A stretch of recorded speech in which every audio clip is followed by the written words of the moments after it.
धरना का प्रदर्शन JBKSS जयराम महतो के द्वारा हुआ था।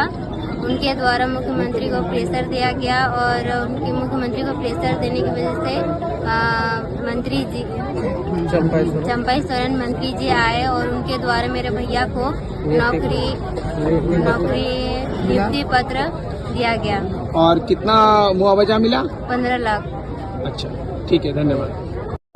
सबसे बात बोलना चाहता हूँ कि जयराम महतो को उसके पेशार से कभी भी ऐसा आंदोलन नहीं हुआ, उसका पेशार से मंत्री को भी आना पड़ा और 15 लाख रुपया मुआवजा और एक स्थायी नौकरी देना पड़ा। चलिए, और भी स्थानीय युवक है, उनका क्या कहना है इस मामले पे? हम लोग हमारे साथी थे, हम लोग साथ एक ही कंपनी में काम करते थे और आज हम लोग को पहले भी बहुत ऐसे घटना घटा है, ठीक है, लेकिन वो 20,000 25,000 रुपया दे के यहाँ पे रफा दफा कर देता है। तो हम लोगों ने सभी साथी मिल के हम लोग एक निर्णय लिया। तो हम लोग ने सोचा कि यहाँ पे स्थानीय सब जो नेता है वो सब तो बेच चुका है, लेकिन हम लोग क्या करें। तो हम लोग ने देखा कि एक जो पूरा झारखंड में नेतृत्व कर रहा है, एक अच्छा नेता के रूप में उभर रहा है, दादा टाइगर जयराम महतो। तो हम लोग उनसे संपर्क साधे, उनसे बातचीत किए। फिर उसने हम लोग को एक हौसला दिया कि आप लोग आंदोलन कीजिए, विरोध कीजिए, हम आप लोग के साथ में हैं। और आज ठीक 6 दिन के बाद इस 6 दिन के प्रक्रिया में बहुत सारा हम लोग को टॉर्चर किया गया MPL प्रबंधन की ओर से। के विस्थापित त्रिपुरारी पांडे से बात करते हैं और काफी जानकार हैं, तो क्या कुछ कहना है इस विषय पे? देखिए, यहाँ सबसे बड़ी बात है कि हमारे एक साथी डोमभूई ग्राम के आदिवासी, तो डोमभूई ग्राम जो है वो MPL प्रबंधन द्वारा गोद लिया हुआ गांव है। उस ग्राम के आदिवासी विस्थापित, उनकी मृत्यु हो जाने के बाद वो MPL प्लांट में कॉन्ट्रैक्टर के अधीन काम करते थे और उनका प्लांट में ही तबीयत खराब हो जाने के बाद उन्हें हॉस्पिटल में एडमिट कराया गया, जहां उनका निधन हो गया। निधन के पश्चात उनके परिवार वालों के द्वारा MPL प्रबंधन को सूचना दी गई कि भाई ऐसे ऐसे दुर्घटना, ऐसे देहांत हो गया है, इसके बारे में जो उचित फैसला है वो आप करके हमारा मुआवजा वगैरह दीजिए। MPL प्रबंधन द्वारा किसी तरह का निर्णय नहीं लेने के चलते उनके परिवारजनों चाहे ग्रामवासियों के सहयोग से अपने मृतक पार्थिव शरीर को यहाँ गेट पर ला करके उन लोगों ने रखा और हम लोगों को इसकी सूचना दी गई। जिस सूचना के आधार पर हम सभी विस्थापित लोग यहाँ पर पहुँचे। हम लोग 4-5 दिन तक इस तरह आंदोलन में पड़े रहे।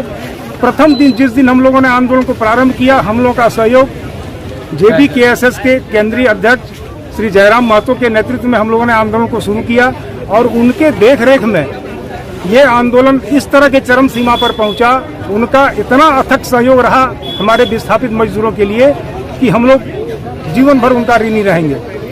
उनके द्वारा इस मामले को इतना फैलाया गया जिससे झारखंड सरकार को बाध्य होना पड़ा और झारखंड सरकार को बाध्य होकर के अपने प्रतिनिधि, अपने मंत्री को यहाँ पर भेजा गया और जिनके सहयोग से आज हमारे विजय कुस्कू के परिवारजनों को, उनके पुत्र को MPL टाटा पावर के विस्थापितों के ऊपर में केस भी किया गया। हम लोग उस केस के मुद्दाले भी हैं, उसमें हम 9 लोगों के नाम पर केस भी हुआ है और उसके बाद भी हम लोग अपने काम पर डटे रहे और झारखंड सरकार के सहयोग से उनके मंत्री चंपाई सोरेन जी आए और उनके द्वारा एक बहुत ही सराहनीय फैसला करवाया गया कि उनके विजय किस्कू के लड़के को MPL टाटा प्रबंधन में डायरेक्ट नौकरी और 15 लाख रुपए का मुआवजा उनके परिवार के भरण पोषण के लिए दिया गया।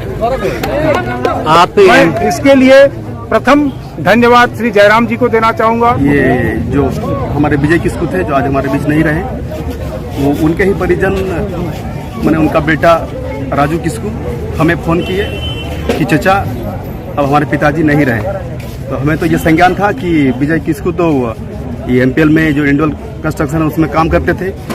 तो ये सारा बात हमको पूरा डिटेल्स, उनके जो साथी हैं, कामगार साथी हैं, ये प्रज्वलदा है और बाकी जो भी हैं, सारा हम लोगों ने एक इनका विचार किया कि इस तरह केसेस तो बहुत सारा पेंडिंग पड़ा हुआ है, मगर अब हम लोग को करना क्या है, इनको तो न्याय दिलाना होगा, इनको जो उचित मुआवजा है वो हमको दिलाना होगा। तो इसका एक हम लोगों ने रणनीति बनाया रातों रात। तो रणनीति के बनने के बाद हम लोगों ने सोचा कि अगर ये मैनेजमेंट को हम लोग घर पे बुलाते हैं तो मैनेजमेंट घर में हम लोग को ढांढस देके अपना वो जो प्रक्रिया है वो करके 10,000 या 12,000 जो भी हो वो एक मुआवजा के तौर पर, ये क्रियाक्रम के तौर पर देके चली जाएगी। मगर हम लोगों ने वो चीज़ को नज़रअंदाज कर दिया और हम लोग डट कर ये फैसला लिए कि इनको गेट पर लिया जाए, गेट पर ले जाकर इनको धरना प्रदर्शन किया जाए ताकि इनको एक उचित मुआवजा मिले। तो देखिए आज हम लोग 6वां दिन है और जयरामदा पहले हम लोगों ने पहले जयरामदा को इसका संज्ञान में हम लोग दिए उनको कि जयरामदा इस तरह का बात है, अब हम लोग को क्या करें बोलिए। यहाँ का जो स्थानीय जो नेता है वो तो सब नाकाम निकम्मा है, ओपन आपको बोल रहे हम। मगर उनका कहना है कि आप लोग डटे रहिए, पुलिस हो, केस हो, मुकदमा हो, इसमें आपको डरना नहीं है क्योंकि आप लोग उचित न्याय मांग रहे हैं, कोई चोरी और डकैत नहीं कर रहे हैं। बाकायदा देखिए आज उसी का परिणाम है, हम लोग 6 रोज यहाँ डटे रहे और सबके सहयोग से, सभी के सहयोग से, जहाँ यहाँ प्रशासन सुनने में आया है कि यहाँ पे धारा 144 भी लगा था और कई यहाँ पे समर्थन देने वालों पे केस भी हुआ था, तो क्या कहना चाहेंगे इसके ऊपर?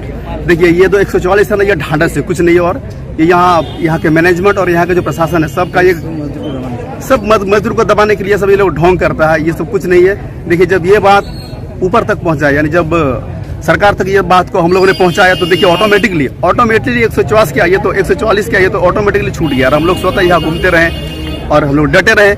इसी का परिणाम है कि हम लोगों ने हिम्मत दिखाया, साहस दिखाया, उसके बावजूद आज देखिए इतनी बड़ी हम लोग को अचीवमेंट मिली है। ये बहुत बहुत धन्यवाद सभी हमारे जितने भी साथी हैं जो प्रभावित हैं। और हम लोग को जो मुआवजे के तौर पर 15 लाख रुपया मिला, 15 लाख, ये एक ऐतिहासिक मान के चलिए। इसके पहले जब से प्लांट बना है तब से ये मतलब 10,000 रुपये मिला था, लेकिन आज ये 15 लाख रुपया मुआवजे के तौर पर मिला और टाटा पावर के अंतर्गत डायरेक्ट इन MPL में जॉब मिला लड़के को, राजू किस्कू को। ये बहुत बड़ी उपलब्धि है और इसके लिए मंत्री जी को बहुत बहुत धन्यवाद और JBKSS को भी बहुत बहुत धन्यवाद। जयरामदा को बहुत